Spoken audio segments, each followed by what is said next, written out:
D'après rapport publié jeudi 1er décembre 2022 dans directeur ya programme ya lutte contre sida PNLS, batalisi que 540 000 personnes dans la République démocratique du Congo bazali ko vivre na VIH sida. D'après ba statistique officielle, 25% il y a 540 000 personnes vivant avec VIH sida ba ignoraka ba statut sérologique na bango. Même rapport ezali ko renseigner que plus de 400 000 personnes vivant avec VIH bazali ko recevoir na mokolo ya lelo ba soin pe ba traitement ya ofele. En effet, rapport ezali qui indiqué que nombre ya bana nouvellement infectés na VIH na cadre ya transmission mère à enfant na 2021 ezalaki na 9461 alors que 12 763 femmes enceintes bazalaki testé séropositive pe bazwaki ba ARV na bango na accouchement. Na ba région très touchée na VIH, ba femme victime ya ba violence commise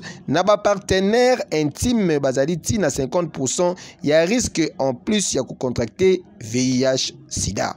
Et que yo